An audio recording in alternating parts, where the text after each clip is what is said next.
क्या आपके अपराजिता के प्लांट में बरसात ख़त्म होने के बाद से फ्लावर आने बंद हो गए हैं? बरसात में तो खूब अच्छी फ्लावरिंग हुई, लेकिन जैसे ही बरसात बंद हुई इसमें प्लांट ख़राब होने लगा, पत्तियां पीली होने लगीं और फ्लावरिंग आनी बंद हो गई। अगर ऐसी स्थिति आपके प्लांट में बनी हुई है तो आपको क्या करना चाहिए, क्या क्या चीज़ इस पे डालनी चाहिए और क्या काम इस पे करना चाहिए, ये सब कुछ आज इस वीडियो में पाएंगे। तो चलिए वीडियो को स्टार्ट करते हैं।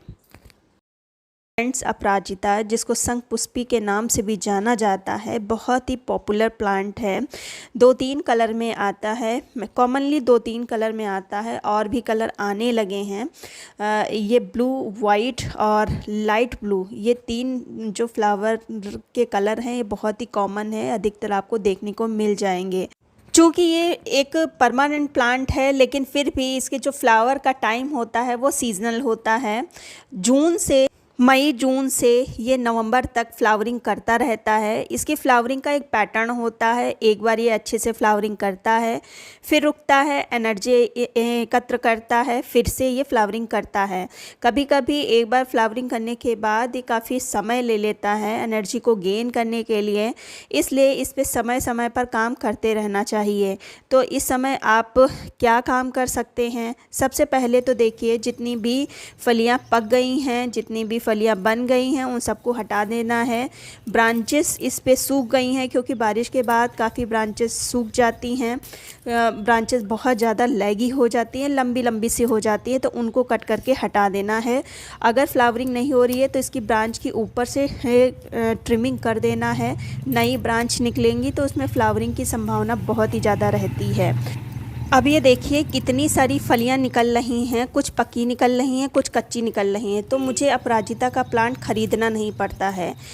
ये जो पक गई हैं फलियां, जो ब्राउन कलर की दिख रही हैं, इनको आप सेव कर सकते हैं। नेक्स्ट सीज़न में जब फरवरी आए तब इसे नया प्लांट बना सकते हैं। तो ये जो हरी हैं इनको मैं हटा दूँगी, लेकिन जो पक गई हैं उन सबको रख लेना है नेक्स्ट सीज़न के लिए, क्योंकि अब इसका समय 3-4 महीने ही बचा है। आप चाहें तो इस प्लांट को भी सेव कर सकते हैं या सीड्स रख लें, वो ज़्यादा अच्छा है। मैं सीड्स ही रखती हूँ, क्योंकि प्लांटर और प्लांट्स के जो विंटर के प्लांट है उसमें काम आ जाता है।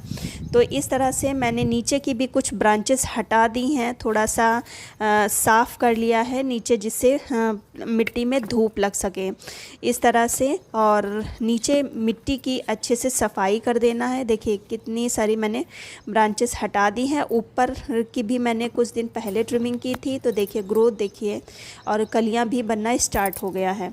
तो अगर फ्लावरिंग नहीं हो रही है तो ब्रांच की ऊपर की टिप कट कर दीजिए। मैंने नीचे की है, क्योंकि नीचे से भी मेरा प्लांट घना हो रहा था और मिट्टी में धूप नहीं लग रही थी। मिट्टी में धूप लगना ज़रूरी होता है। अब ये सीड्स देखिए, सीड पॉट बहुत ही जल्दी इसमें बनते हैं। अगर एक भी फ्लावर बिना कट किए रह जाता है प्लांट में तो वो तुरंत सीड बना देता है।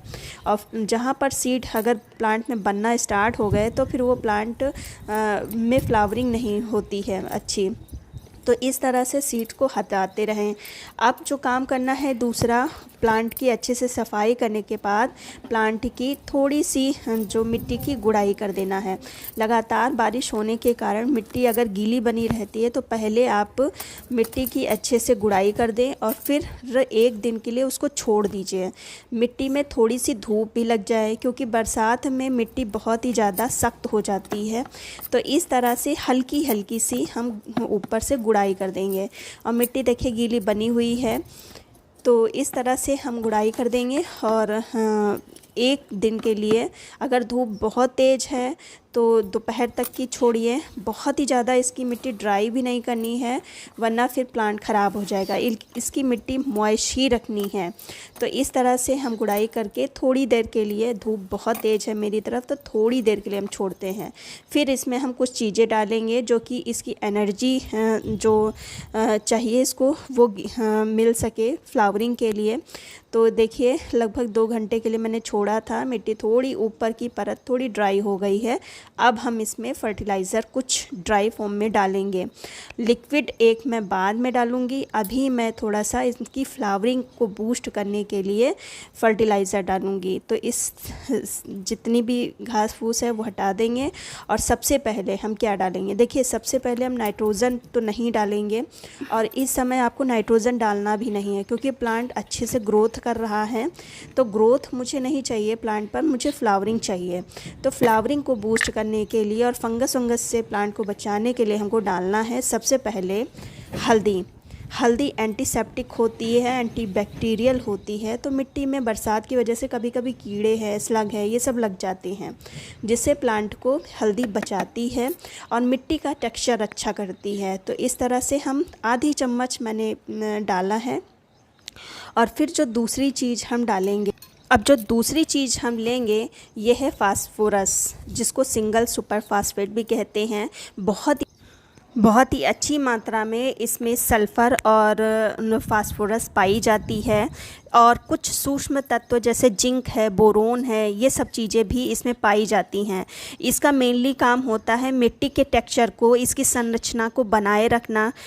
अगर हम लोग जैसे केमिकल का, अगर मैं तो ज़्यादा प्रयोग नहीं करती, लेकिन अगर आप केमिकल का प्रयोग करते हैं तो इस चीज़ का भी प्रयोग आपको करते रहना है, जिससे कि मिट्टी का पीएच बैलेंस रहता है, मिट्टी की संरचना अच्छी बनी रहती है। और ये जो है ये फास्फोरस का एक सस्ता स्रोत है। जैसे बोन मील है, नहीं यूज़ करना चाहते हैं, हड्डियों से बनता है तो कुछ लोग यूज़ नहीं करना चाहते, तो उसकी जगह पर आप इसको यूज़ कर सकते हैं। और ये जो है ये रॉक फास्फेट और सल्फ्यूरिक एसिड की रासायनिक अभिक्रिया से बनता है। अब जो हम तीसरी चीज़ यूज़ करने जा रहे हैं, ये फ्लावरिंग को बूस्ट करने के लिए हम प्रयोग करते हैं, ये है पोटाश। अभी तक जो हमने ली ये ऑर्गेनिक चीज़ थी, लेकिन ये केमिकल है पोटाश। अब बनाना पील का प्रयोग कर सकते हैं, लेकिन इस समय बरसात है, बनाना पील को अगर ड्राई करते हैं तो उसमें फंगस लग जाती है, फंगस लगने का डर रहता है, इसलिए हम बनाना पील का यूज़ नहीं कर रहे हैं, हम केमिकल पोटाश का यूज़ कर रहे हैं। अगर आपके पास ऑर्गेनिक पोटाश है तो उसका प्रयोग कर सकते हैं। इस फर्टिलाइज़र को हम अच्छे से मिक्स कर देंगे। देने के लिए अगर मिट्टी गीली है तब तो बहुत ही हल्का फुल्का पानी देना है, अगर मिट्टी सूखी है तो खूब अच्छे से पानी देना। आपको प्लांट पर ध्यान रखना है, सबसे पहली बात इसको फुल सनलाइट में ही रखिए। अगर अच्छी धूप मिलेगी तभी प्लांट पर कलियां बनेंगी और वो फ्लावर में कन्वर्ट होंगी, वरना प्लांट आपका अच्छे से ग्रोथ करता रहेगा लेकिन वो कलियां नहीं बनाएगा। तो फर्टिलाइज़र के साथ साथ में प्लांट पर धूप लगना भी बहुत ही ज़रूरी है, इस बात को आप अच्छे से समझ लीजिए।